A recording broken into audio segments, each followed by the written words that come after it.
A Esfinge de Gizé, localizada no Cairo, Egito, é até hoje um dos maiores mistérios da humanidade.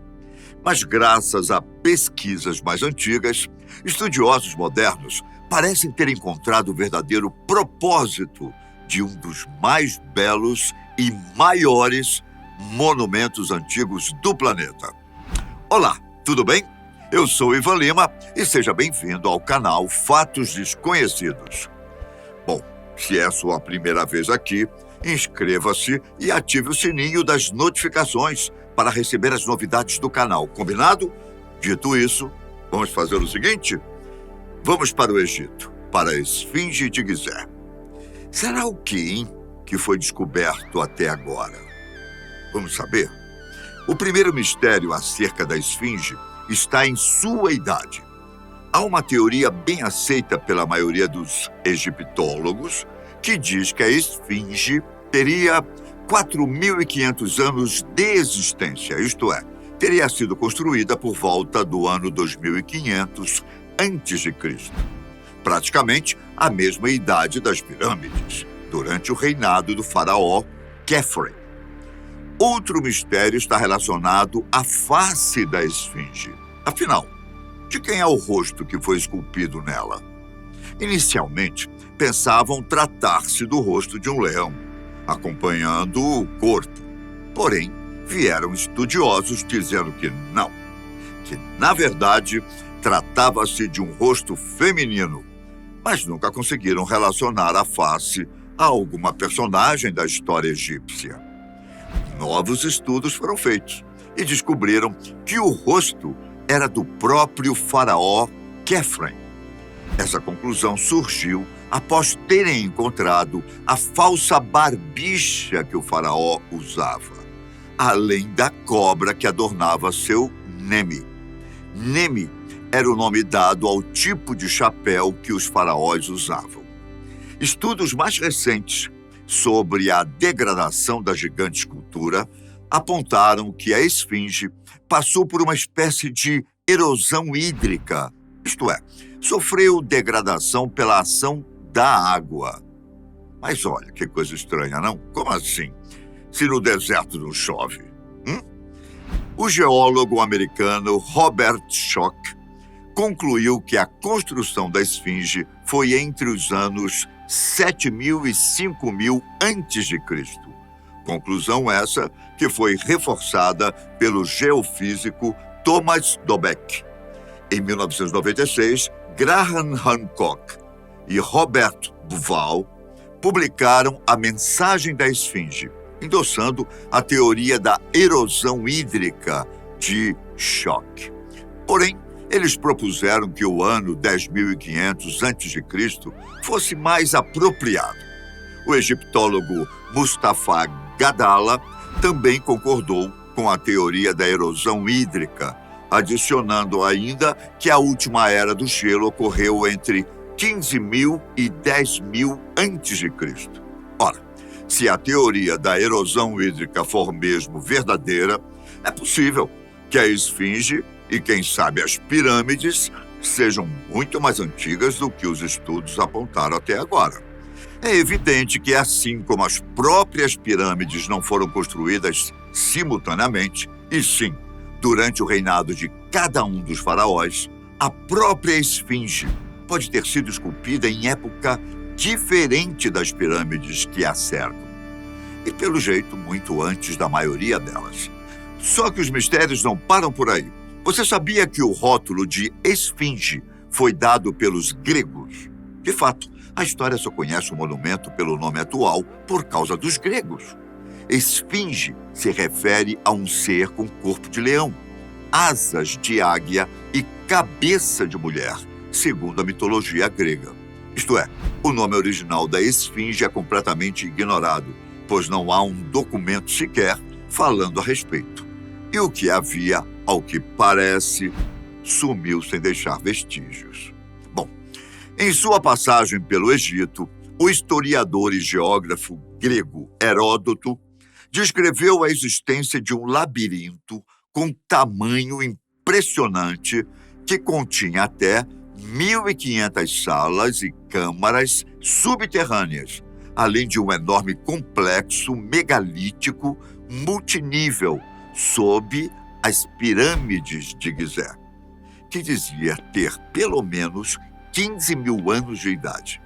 Em seu texto, Heródoto afirma ter visto 12 palácios interligados por túneis e que não acredita que tenham sido construídos por humanos.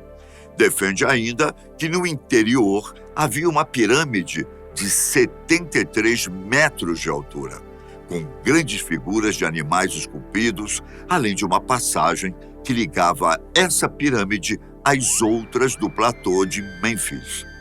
Há um grupo grande de profissionais, como historiadores, egiptólogos e geógrafos, que concordam com Heródoto quando se fala nas galerias e túneis subterrâneos secretos. Isso porque, de fato, trata-se de um mundo subterrâneo maciço e escondido da humanidade.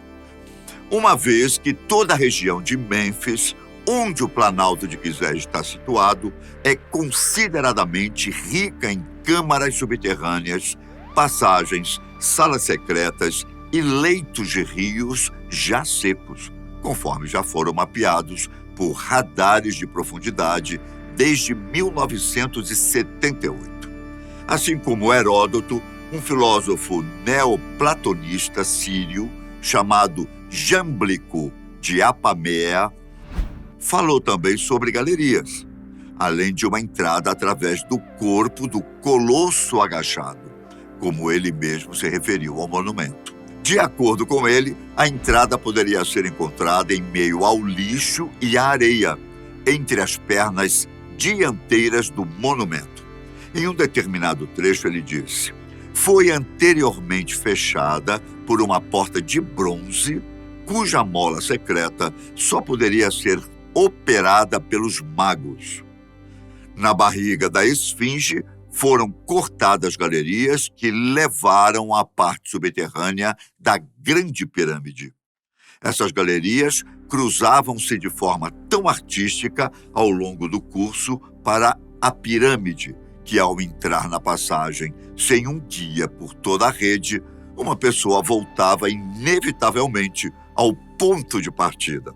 Bom, em 300 a.C., o filósofo Crantor, que fez parte da mesma escola platônica de Jâmblico, afirmou que havia certos pilares subterrâneos no Egito que continham um registro escrito de pedra dos tempos pré-históricos, antediluvianos, e eles alinhavam vias de acesso que ligavam as pirâmides umas às outras. Enfim, temos a confirmação de estudiosos antigos sobre as câmaras e túneis existentes no subsolo do platô de Gizé. Por volta do século X d.C., Al-Masudi, o Heródoto árabe, fez uma descrição bem estranha a respeito das galerias subterrâneas da Grande Pirâmide. Lembre-se que há túneis que interligam pirâmide e a esfinge. Portanto, sua descrição também abrange o monumento monolítico. Segundo Masudi, estátuas mecânicas com incríveis capacidades eram guardadas em galerias subterrâneas sob a Grande Pirâmide. Os autômatos foram programados para serem intolerantes, para que eles destruíssem tudo, exceto aqueles que, pelo seu comportamento, eram dignos de admissão ao recinto por eles guardado nos subterrâneos. Caso ele tenha falado de autômatos e estátuas mecânicas, certamente se referiu a algo desconhecido na época e que, para nós, em pleno século XXI, ainda é uma novidade que está surgindo, que são os robôs. Se há robôs, há muita tecnologia envolvida nessa história. Masudi teria confessado mais tarde: "Eu vi coisas que não se descrevem, com medo de fazer as pessoas duvidarem da minha inteligência e sanidade mental. Mas ainda assim, eu as vi." Entre os antigos achados sumérios, foram encontrados selos cilíndricos com gravações a respeito dos Anunnakis, considerados divindades para os sumérios, acadianos e babilônicos. Devido ao tempo transcorrido, as gravações foram encontradas fragmentadas, mas os pesquisadores conseguiram extrair o seguinte trecho: um lugar subterrâneo. Entrava-se por um túnel. A entrada era escondida pela areia e pelo que chamavam de Ruana. Seus dentes, como os dentes de um dragão. Seu rosto, o rosto de um leão. O texto ainda tinha acrescentado que Ruana, nome dado pelos sumérios à esfinge, é incapaz de se mover para frente ou para trás, mas se subir em cima dele e pela parte de trás, encontra seu caminho para a morada dos Anunnakis. E os cientistas modernos, hein? O que eles dizem a respeito dos estudos passados e o que eles descobriram além disso? Por ser uma escultura feita em um único bloco de pedra, há alguns pesquisadores que defendem que, enquanto ela foi construída, os blocos de pedra que eram retirados foram aproveitados para construir a pirâmide de Quéops, também conhecida como Pirâmide de Gizé. Das 3 pirâmides que se encontram no local, a de Quéops é a mais antiga e a maior de todas. Assim, pelo menos, a Grande Pirâmide pode ter sido construída enquanto a esfinge era moldada. Em 1912, o professor e arqueólogo George Andrew Eisner teria encontrado câmaras secretas na esfinge. Ele chegou a escrever um artigo de 10 páginas, no qual relata suas experiências no Egito. Contudo, seus estudos foram inexplicavelmente interrompidos e o professor George jamais tocou no assunto novamente, até falecer em 1942. Dos meados do século XX, alguns estudiosos apontaram a Câmara da Esfinge como sendo um local para guardar e proteger a tumba e os pertences de Khafre, isto é, a Esfinge seria uma espécie de guardião da tumba do faraó. Porém, isso parece não fazer tanto sentido, já que tempos antes, ladrões de túmulos entraram e fizeram a festa.